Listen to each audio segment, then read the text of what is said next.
जब मैंने ये रियर व्यू मिरर्स लेने थे उस टाइम पे मेरे दिमाग में बहुत सारी बातें चल रही थी। पहली बात तो ये थी कि मेरे जो पहले वाले रियर व्यू मिरर्स जो स्टॉक लगे हुए आते हैं वो वाइब्रेट भी करते थे ज़्यादा, मतलब 60 की स्पीड पे बहुत ज़्यादा वाइब्रेशन होती थी। ये आई थिंक लोग बोलते थे कि ढीले हो जाते हैं, उनको टाइट कर लो, बट परमानेंट सॉल्यूशन नहीं निकलता था, राइट। और दूसरा, उनकी जो व्यू है, जो फील्ड ऑफ व्यू है, वो बहुत रिस्ट्रिक्टेड था। कभी कभी ऐसा होता था कि मेरे को यहाँ पे रियर व्यू मिरर में पीछे दिख रहा है कि कुछ नहीं है, राइट, लेकिन फिर भी मेरे लेफ्ट में पीछे गाड़ी चल रही होती थी जो ये टोटली मिस कर देते थे। और ऐसा नहीं था कि ये एक बार हुआ था मेरे साथ, ये कई बार हो लिया था। और जो उनके टूरिंग मिरर्स हैं जिनको बोलते हैं उससे बेटर होते हैं, वो बहुत ओवर प्राइस्ड हैं। 4-5,000 की रेंज में रियर व्यू मिरर्स लेना, वो तो आप तभी ले सकते हो अगर आप डाई हार्ड फ़ैन हो रॉयल एनफील्ड के, राइट। जो कि ऑल्दो मैं रॉयल एनफील्ड को अप्रिशिएट करता हूँ, उनकी बाइक मेरे पास है, मैं शुरू से इनकी बाइक्स लाइक करता हूँ, बट मैं ऐसे डाई हार्ड फ़ैन नहीं हूँ कि मैं सिर्फ नाम के लिए इतने पैसे दूंगा। तो दूसरी ऑप्शन थी कि मैं बार एंड मिरर्स ले लेता। बार एंड मिरर्स रॉयल एनफील्ड के तो 5-6 हज़ार के पड़ते हैं, बहुत ज़्यादा ओवर प्राइस्ड हैं। वो देखने में तो बहुत अच्छे थे, कॉस्मेटिक पॉइंट ऑफ व्यू से तो they were a very good option. There was a time कि मैं सोच रहा था कि जो मर्जी हो यार ले लेता हूँ, एक बार लगा के देखेंगे कैसे लगते हैं, उसके बाद सोचेंगे। रहा नहीं जाता, तड़प ही ऐसी है ना। लेकिन फिर भी अपने मन को संभालना पड़ता है जब आपके पास बजट अनलिमिटेड ना हो, है ना। तो मैं जावा के शोरूम गया भी था। जावा वाले जो बार एंड मिरर्स हैं उन पे जावा की ब्रांडिंग होती है शायद, वो अच्छे थे, 2000 के थे। लेकिन एसडी के अब जो नए बार एंड मिरर्स आए हैं उन पे कोई ब्रांडिंग भी नहीं होती है। तो अगर आपने रॉयल एनफील्ड पे लगाने हैं, उस पे जावा की ब्रांडिंग है, वो आई थिंक ज़्यादा अच्छा नहीं लगेगा। तो अब एसडी वाले प्रेफर करो। उनमें थोड़ी सी आपको ग्रिटिंग करानी पड़ती है, आपको थोड़ा सा काम कराना पड़ेगा उन मिरर्स को लेने के बाद, बिकॉज उनका जो लास्ट वाला कोना होता है जो यहाँ पे अंदर एंटर करता है, वो कोना जो है वो काटना पड़ेगा, बिकॉज इस बाइक में वो वाली ऑप्शन नहीं है। लेकिन मेरे लिए उसकी दो प्रॉब्लम्स थी। एक तो उनका फील्ड ऑफ व्यू को बहुत ज़्यादा अच्छा नहीं था। दूसरा, ये जब भी आपने बार एंड मिरर्स में देखना है आपको अपना सिर भी घुमाना पड़ेगा, इधर या इधर। आप सिर्फ अपनी आई बॉल्स को घुमा के काम नहीं चला सकते। अगर आपको सिर घुमाना है इसका मतलब आप अपनी लाइन ऑफ साइट को मिस कर रहे हो। अगर आप लाइन ऑफ साइट मिस कर रहे हो देन आपके डिस्ट्रैक्ट होने के चांसेस बढ़ जाते हैं। तो इसलिए मेरे को इवेंचुअली डिसाइड करना पड़ा कि मैंने बार एंड मिरर्स नहीं लेने हैं। एसडी वाले मेरे को 2000 के आसपास पड़ रहे थे। सेम जावा वालों का प्राइस है, सेम ही है, बस ब्रांड का फ़र्क है, ब्रांड नेम का फ़र्क है, अदरवाइज़ तो उनका पेरेंट ब्रांड भी सेम ही है। कई लोग ऐसे होते हैं जो रियर मिरर के बिना बाइक चलाते हैं, प्लीज़ ऐसा ना किया करो। आपको पता नहीं होता है पीछे क्या आ रहा है, बार बार मुड़ के तो देख नहीं सकते हो। अगर आप मुड़ के देखोगे भी तो आप एक्सीडेंट करने के चांसेस भी बढ़ा दोगे और दूसरे लोगों के लिए भी आप एक रिस्क बन जाओगे। ऐसा नहीं करना चाहिए, अवॉइड करना चाहिए आपको ये सब करना।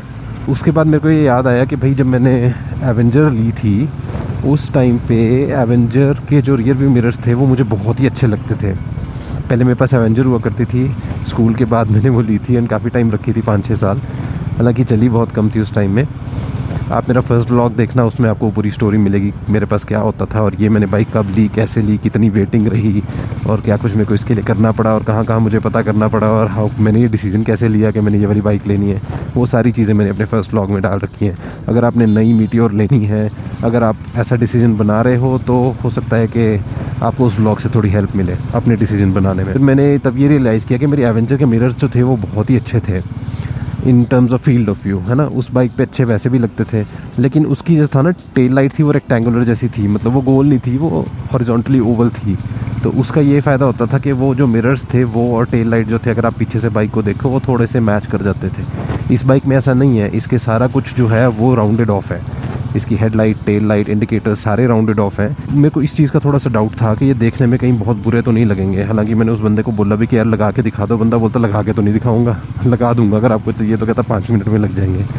एंड जब मैंने उससे रेट पूछा, मैंने कहा कितने के पड़ेंगे, उसने मेरे को बोला 550 रुपये के। मैं कहा है 550 रुपये में शीशे? मैंने कहा सिर्फ शीशे के डंडे भी हैं इसे? नहीं, पूरी असेंबली आती है। मुझे बहुत ज़्यादा हैरानी हुई। कंपेयर करो आप रॉयल एनफील्ड के प्राइस से, तो ऐसा तो है नहीं है कि बजाज के जो शीशे मैंने लगाए हैं ये बिल्कुल ही चीप क्वालिटी के हैं या सारे प्लास्टिक के हैं। इसका अच्छा मेटल का, ऑल्दो जो स्टॉक मिरर्स हैं उतना हैवी नहीं है इसका स्टॉक, बट फिर भी इतने ज़्यादा कंफर्टेबल हैं, इतने हैवी हैं कि इनमें वाइब्रेशन ही नहीं है। स्टॉक वाले मिरर्स में तो फिर भी वाइब्रेशन है। एनीवेज, जब मैंने फिर ये वाले मिरर्स लगवाए, उस टाइम पे लगवाने के बाद मैंने इसके शॉर्ट्स भी बनाए थे, लगवाते हुए भी और डालते हुए भी, एंड उनको भी आप चेकआउट कर सकते हो। बाइक जो है वो आगे से कैसी लगती है इन मिरर्स के साथ और उसका रियर वाला लुक कैसा आता है। अब जब मैंने ये बाइक चलाई है इन रियर व्यू मिरर्स के साथ, अब मुझे ये रियलाइज़ हुआ है कि इनका फील्ड ऑफ व्यू बहुत अच्छा है। अब मुझे कोई ऐसी प्रॉब्लम नहीं आती है कि मेरे को आसपास का ना दिखे। और लुक्स वाइज अगर देखा जाए तो ये बहुत ज़्यादा ऑड नहीं लगे मेरे को। जावा, ये तो कलर भी बहुत अच्छा था जावा का, ग्रीन। सो ये मेरी रियर व्यू मिरर्स की स्टोरी है। इवेंचुअली मेरे को ये सस्ते भी पड़ गए और प्रैक्टिकलिटी भी बहुत अच्छी है, फंक्शनैलिटी भी बहुत अच्छी है, देखने में भी अच्छे हैं, वाइब्रेट भी नहीं करते हैं और मैं बहुत ज़्यादा खुश हूँ इनसे। तो फ़िलहाल तो मुझे लगता है मैं काफ़ी टाइम तक इनको चलाने वाला हूँ, बाद में देखेंगे। रुको जरा, आज मैंने कुछ यूनिक किया है, मैंने हिंदी में व्लॉग करने की कोशिश करी है एंड आई होप आप लोगों को अच्छा लगेगा। बहुत ऐसे ऑडियंस हैं जिनको ये चाहिए होगा कि मैं हिंदी में भी व्लॉग करूं, सिर्फ इंग्लिश में ना करूं।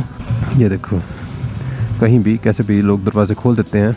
और ये गवर्नमेंट की टैक्सी है जो कि आजकल हिमाचल गवर्नमेंट ने इनोवास चलाई हैं, बट लोग नहीं मानते ना। मेरे हिसाब से ये कार का पिछली कार के साथ छोटा सा एक्सीडेंट हो गया है। Yes yes, bye bye, tata, good bye, गया।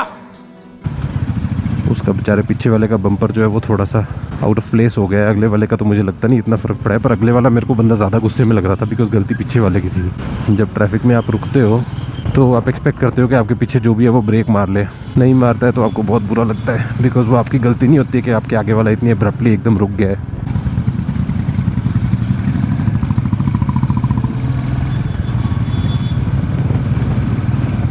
इसकी बुलेट के सामने मेरी बाइक की तो आवाज़ ही नहीं लग रही थी, ऐसा लग रहा था पल्सर चला रहा हूँ।